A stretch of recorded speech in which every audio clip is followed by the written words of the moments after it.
안녕하세요. 저는 40대이고 결혼한 지는 5년 차랍니다. 세월 참 빠르다는 걸 한 살 한 살 나이 먹을 때마다 실감하고 있어요. 여러분도 그렇지 않으신가요? 제 사연을 말씀드리기에 앞서서 요즘 코로나가 다시 기승을 부리고 있던데 건강 꼭 잘 챙기시길 바랍니다. 남들 다 행복하게 휴가 가는 판국에 집에서 혼자 아프면 너무 슬프잖아요. 제게 딸아이가 있는데 이번에 잘 피해간다고 생각했으나 하필 코로나에 걸려서 정말 힘겨워했거든요. 그 모습을 보니 올 여름 휴가는 못 갈 것 같고 집에서 심심하니 미루던 제 사연을 적어보려 합니다. 그럼 제 사연을 시작해 볼게요. 제게는 하나의 꿈이 있었습니다. 꿈이라고 말하기에는 조금 거창한 느낌이 있지만 화목한 가정을 꾸려서 살고 싶은 욕심이 있었어요. 제가 늘 생각해봤을 때 화목한 가정의 기준은 엄마는 집에서 살림을 해주시며 아이를 돌보고 아빠는 열심히 돈을 벌어오시면 그걸 감사하게 생각하는 자식이 있는 집, 딱 이런 기준이었습니다. 그러나 나이가 들면서 화목한 가정을 이루는 게 얼마나 어려운 건지를 알게 되었죠. 현실은 그렇게 호락호락하지 않다는 걸 알게 된 후 뭔가 결혼을 정말 할 수 있을까? 라는 생각이 들었어요. 솔직히 열심히 일을 해도 밑 빠진 독에 물 붓기 느낌으로 돈은 모이지는 않고 줄기만 했습니다. 그런 현실이 너무 아프기도 하고 허무하게 느껴지기도 했죠. 남들도 다 나처럼 사는 건지 나만 유독 힘든 건지 전 이런 생각을 유독 많이 했어요. 돈 때문에 가족들과 싸우던 집이 바로 저희 집이라서 돈과 가족이라면 치가 떨렸습니다. 부모님 두 분이 일찍 이혼하시고 엄마와 언니 저 이렇게 세 모녀가 함께 살았어요. 그러다 보니 금전적으로 늘 부족했고 여유가 없었죠. 안 그래도 여유가 없는데 언니는 늘 금전적인 사고를 치거나 본인의 힘으로 무언가를 해보려 하지도 않았습니다. 동생인 제가 다 감당을 해야 할 몫이었죠. 한 번은 그런 적도 있습니다. 몸이 너무 아파서 병원에 가야 할 것 같은데 움직일 수조차 없었죠. 고열이 났는데 아무래도 열이 심하게 나니 오한도 심하게 오고 온몸이 녹아내릴 것 같은 상태로 살겠다고 병원을 가려 했는데 지갑에 카드와 현금이 없는 겁니다. 그 지갑을 부여잡고 얼마나 울었는지 몰라요. 아픈 것도 서러운데 동생인 제 지갑에 손을 대서 카드와 현금을 싹 가져간 언니를 보고 있자니 많은 생각이 들었죠. 그런 언니를 감싸돌기만 하는 엄마도 미웠고 그저 저 하나만 이 가족 구성원에서 고생하는 것 같은 느낌이 들어서 독립해버렸어요. 제가 없어져야 눈에 보이지 않아야 알아서들 살겠구나 싶어서 독하게 마음먹고 핸드폰 번호까지 바꾼 뒤 타지로 떠났습니다. 연고도 없는 타지로 떠난다는 게 쉽지 않은 선택이었지만 제게 늘 은인 같은 분이 한 분 계셨죠. 그분 도움으로 금전적으로 급할 때마다 급한 불을 끌 수 있었는데 그분이 사는 그 지역으로 떠났습니다. 오히려 너무 좋았던 게 심적으로는 안정이 되니 제가 볼 수 있는 시야가 넓어지더라고요. 그곳에 가서 털을 잡고 은인 같은 그분의 도움으로 이것저것 배우며 저 스스로를 성장시킬 수 있었습니다. 참 많은 걸 할 줄 아셨던 분이고 손재주도 남다르셨는데 저희는 함께 네일아트샵을 오픈하기로 했어요. 새로운 곳에서 새로운 사람과 새로운 직업으로 살아가는 이 삶이 너무 좋았습니다. 제가 마음의 여유가 생겨서인지 손톱 기본 케어를 하러 오신 남자 고객과 눈이 맞았네요. 요즘은 깔끔한 걸 선호하는 남성분들도 네일샵에 오셔서 기본 케어를 많이 받으시는데 그중 한 사람이던 제 남편에게 첫눈에 반했습니다. 손이 꽤 거친 듯 느껴졌지만 거친 손에서 그간 살아온 세월이 담겨져 있었고 그 사람의 말투와 목소리에는 다정함이 묻어났죠. 은인 같은 샵 대표님이 이런 제 마음을 가장 먼저 눈치채셨고 저희 두 사람을 아주 적극적으로 밀어주셨습니다. 그 덕분에 연애를 시작하는 게 어렵지는 않았어요. 다만 너무 설레서 하루 종일 심장을 부여잡고 살았답니다. 이렇게 누군가를 사랑해본 게 언제인지 기억조차 가물가물하던 때 나타난 이 사람은 정말 제게는 행운 같은 존재였어요. 저희는 불같이 사랑했고 7개월 연애 끝에 결혼했습니다. 결혼할 때 오랜만에 친정집에 가서 엄마와 언니를 봤는데 여전히 달라진 모습이 보이지 않았고 그냥 통보식으로 결혼을 한다고 말만 했네요. 솔직히 남편에게 보여주기도 싫었지만 애이란 게 있으니 인사를 시켰습니다. 그 와중에도 뭐하는 사람인지 한 푼이라도 뜯을 수 있는지를 먼저 체크를 하는 둘의 모습에 정이 그냥 뚝 떨어지더군요. 저희 집은 그렇게 대충 넘어가는 듯 인사를 했고 시댁으로 갔을 때는 분위기가 사뭇 달랐죠. 남편은 제게 늘 말했던 게 친형이 하나 있는데 본인과 너무 비교가 돼서 어릴 때부터 서로 비교 대상이었다고 했었습니다. 그래서 궁금했는데 실제로 보니 아주버님은 정말 제 남편과의 이미지부터가 다르셨죠. 아주버님은 흔히 말하는 모범생으로 어려서부터 늘 공부만 하던 사람입니다. 공부가 인생의 전부라고 생각하는 사람이었죠. 그렇다 보니 성공을 안 할래 안 할 수가 없었고 직업이 피부과 의사였어요. 심지어 본인 개인 병원을 오픈했으니 정말 성공한 삶을 살고 계셨죠. 사람이 똑똑하고 볼 일이라고 같은 형제인데 남편의 인생과는 정말 달랐습니다. 저희 남편은 평범한 회사원이었고 재산을커녕 빚이 조금 있었죠. 그러나 그런 남편을 전 사랑했기에 결혼을 선택했어요.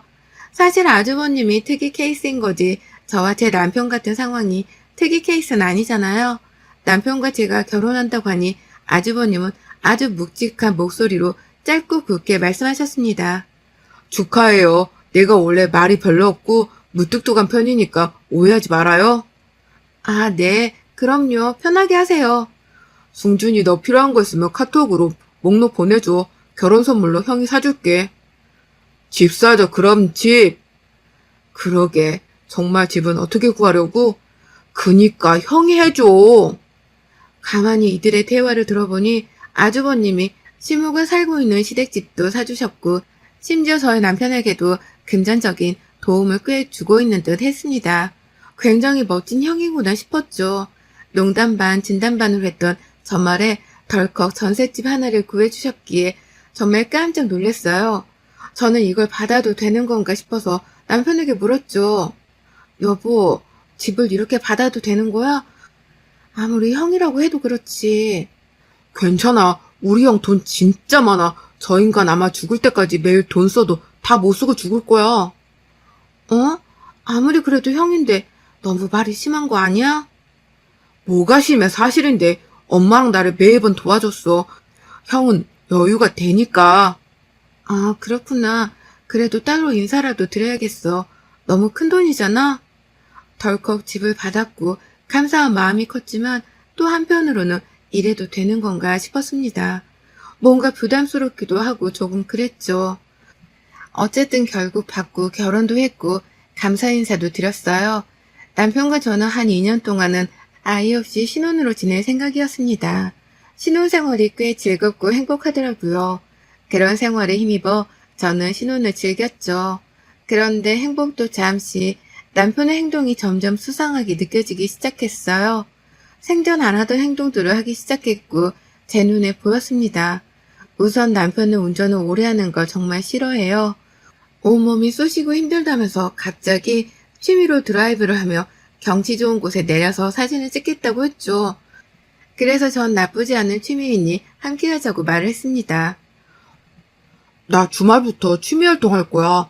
새로운 취미가 생겼거든. 우리나라도 아름다운 곳이 참 많은데 내가 너무 안 가보고 산 것 같아서 드라이브 할 겸 갔다가 경치 좋은 곳 나오면 내려서 사진도 찍고 그럴 거야. 아, 그래? 근데 당신 운전 오래 하는 거 싫어하잖아. 나도 같이 가자 그럼. 운전 번갈아 하면서 하면 더 좋지 않나? 취미 활동은 혼자 해야지. 당신도 취미 활동을 찾아서 해봐. 나랑 같이 하려고 하지 말고. 운전하는 거 싫어해서 툭 하면 운전대 넘기던 사람이 갑자기 드라이브를 한다니 이상하네? 나는 왜 같이 가면 안 돼? 그냥 머리도 식히고 혼자 생각할 것들 정리도 하고 그러려고 그러지. 남편은 이런저런 핑계로 저와 함께하길 거부했습니다. 취미활동 자체도 이상한데 어디든 늘 저를 데리고 다니던 사람이 어떻게든 저를 놓고 가려는 게 보이니까 수상했어요. 분명 뭔가가 있다는 촉이 딱 왔죠. 설마 바람을 피는 건가 싶어서 네이버에 검색도 해보고 외도 증거를 어떻게 잡을 수 있는지 알아보고 했지만 딱히 잡히는 게 없었습니다. 심증만 딱 있는 상태로 이도저도 못하고 있었는데 꼬리가 잡혔죠. 하루는 남편이 입고 나간 옷이 아닌 새 옷을 입고 들어왔더라고요. 입고 나간 옷은 쇼핑백에 넣어서 왔는데 생전 옷을 인터넷 아니면 사입지도 않던 사람이 위아래 세트로 사입고 들어오니 이상했습니다.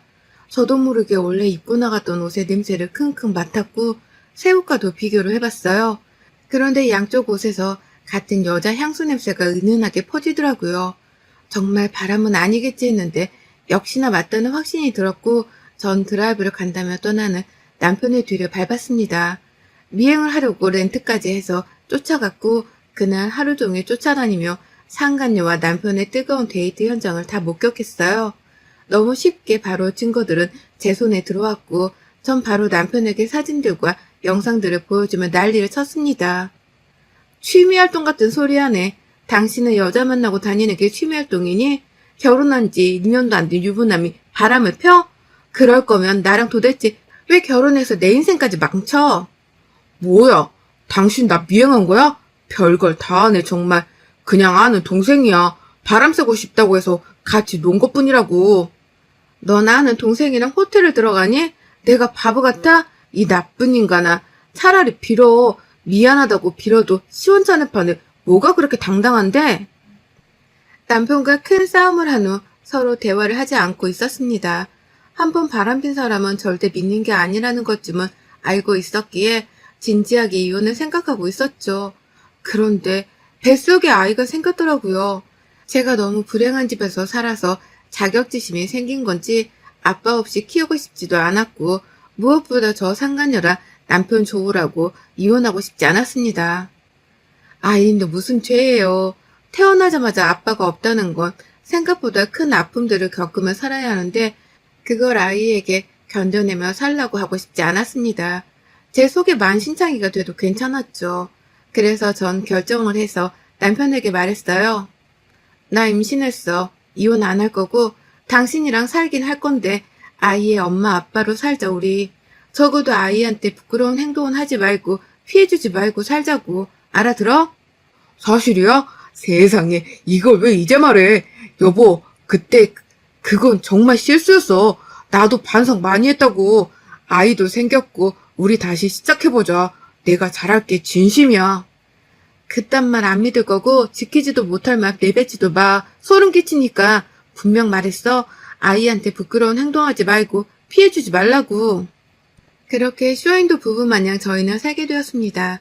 물론 남편은 임신 사실을 알고 저를 떠받들어 줬지만 전 마음이 예전 같지 않았어요. 혹여나 또 믿었다가 2번 배신당하면 제정신으로 살지 못할 것 같았거든요.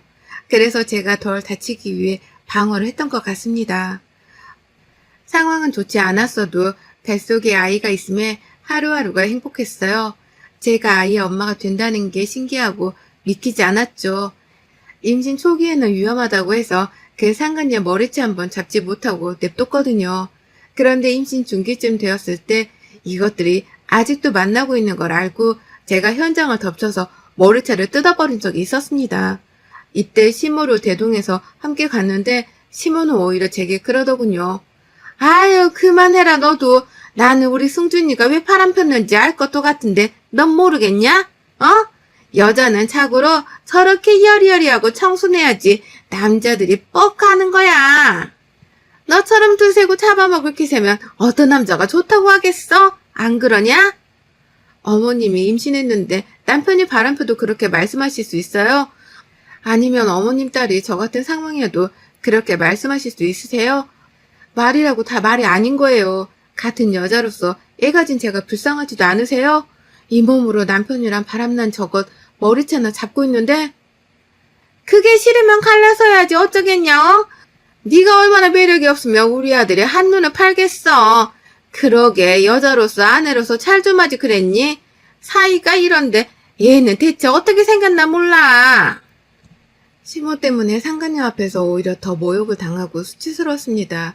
그렇지만 뱃속에 있는 아이를 지키기 위해서라도 전 강해져야 했어요. 절 비웃고 있는 상간녀에게 성큼 다가가 말했습니다. 야, 내 남편 건들지 마 뭐. 나는 이딴 소리 안 해. 건들 거면 건들고 데리고 놀려면 놀아. 근데 네가 모르는 게 있는데 허우대만 멀쩡한 속빈 강정이야. 네가 뭘 뜯어먹으려고 해도 뜯어줄 게 없다고. 그러니까 재미 좀 봤으면 딴 놈 찾아가라. 여기서 헛발질 하지 말고. 그게 아니라 남편 뺏길까봐 무서운 거 아니고? 남편이 남편 같아야 뺏기면 눈물도 나지.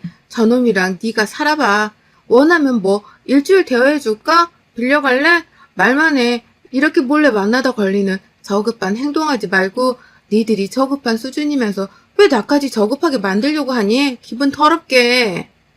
상간녀에게 제대로 말을 해주긴 했지만 집에 돌아와서 한참을 울었습니다. 그 후 출산하고 아이를 키우는 데에만 집중해서 살았어요. 그렇게 1년이 흐르고 2년이 흐르고 이 인간과 이렇게 산 지도 어느 5년차가 다 되어갈 때쯤 큰 사건이 터졌습니다. 아이가 태어난 후 딸아이가 너무 예뻐서 그런지 퇴근하면 바로 집에 와서 딸아이랑 놀아주고 주말에도 함께 여행을 가는 가정적인 사람으로 변하긴 했어요. 가슴에 큰 상처가 있었지만 아이에게 최선을 다하는 모습에 조금은 안도를 했던 것 같습니다. 상처를 묻고 그렇게 살아가고 있었고 드디어 남주기 아까웠던 아주버님이 결혼한다며 만나는 분을 소개해 주기로 했죠. 꽤 기대가 되었습니다. 워낙 좋은 분이니 좋은 사람을 만날 거라는 확신이 있었고 제게 형님이 생기는 거니까 좋았어요. 남편에게 슬쩍 아는 게 없는지 물어봤는데 전혀 모르더라고요. 온 가족의 기대 속에 아주버님은 결혼할 분을 시댁으로 데리고 왔고 저는 그 여자를 보자마자 너무 놀라서 손에 들고 있던 접시를 떨궜습니다. 그 여자는 저를 지긋지긋하게 괴롭히던 남편의 상간녀였죠. 당연히 시모와 남편도 놀랬겠지 싶어서 그들을 봤는데 놀라지도 않고 태연하게 처음 보는 척 인사를 나누더라고요. 어서 와요. 오느라 힘들었죠? 뭘 좋아할지 몰라서 이것저것 차리긴 했는데. 어머, 어머님.